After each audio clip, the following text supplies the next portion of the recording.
ಗಂಧರ್ವ ಸೇನರ ಆತ್ಮಶಾಂತಿಗಾಗಿ 4 ದಿನಗಳ ಕಾಲ ರಾಜ್ಯಾದ್ಯಂತ ಎಲ್ಲರೂ ಶೋಕಾಚರಣೆ ಮಾಡಬೇಕು. ರಾಜಾಜ್ಞೆ. ಮಂತ್ರಿಗಳ ಆರೈಕೆಗೆ ರಾಜ್ಯ ವೈದ್ಯರನ್ನು ಕರೆಸಿ ಉಪಚರಿಸಿ. ಮಹಾರಾಣಿಯವರೇ, ಗಂಧರ್ವ ಸೇನರು ತೀರಿಕೊಂಡರಂತೆ. ಅಯ್ಯೋ,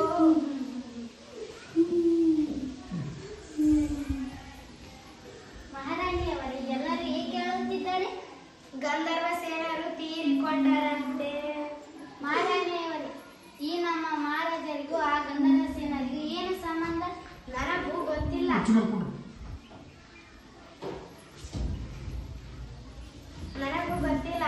ಆದರೆ ಗಂಧರ್ವ ಸೇನರು ತೀರಿಕೊಂಡರಂತೆ ಮಹಾರಾಜರು ಹೇಳಿದ್ದಾರೆ.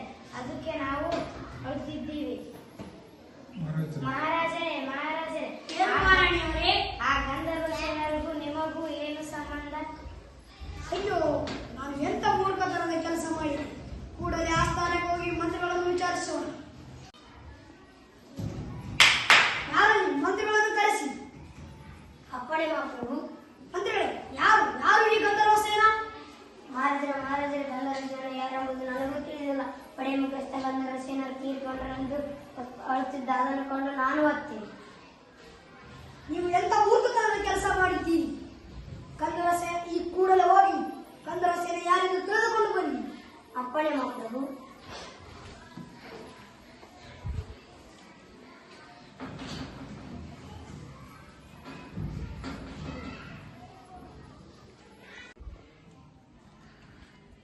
ಪಡೆ ಮುಖ್ಯಸ್ಥರೇ, ಈ ಗಂಧರ್ವ ಸೇನರು ಯಾರು?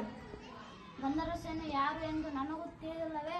ಗಂಧರ್ವ ಸೇನರು ತೀರಿಕೊಂಡರಂತೆ. ಸ್ವತಃ ನನ್ನ ಹೆಂಡತಿ ಆಳುತ್ತಿದ್ದ. ಅದನ್ನು ನೋಡಿ ನಾನು ಅತ್ತೆ.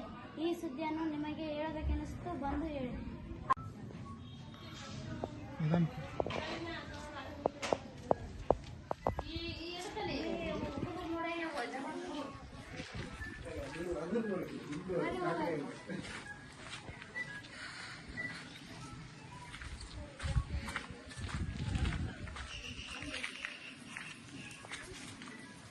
ನಮಸ್ಕಾರ ಮಂತ್ರಿಗಳೇ, ಏಕೆ ನಮ್ಮ ಮನೆಗೆ ಬಂದಿದ್ದೀರಿ? ಈ ಗಂಧರ್ವ ಸೇನ ಯಾರಮ್ಮ?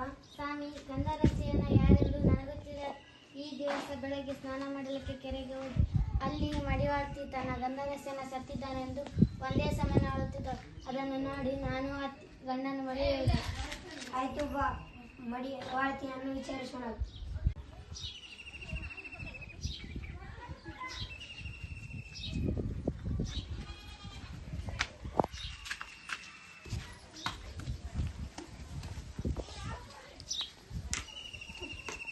ನಮಸ್ಕಾರ ಸ್ವಾಮಿ. ಗಂಧರ್ವ ಸೇನ ಯಾರಮ್ಮ?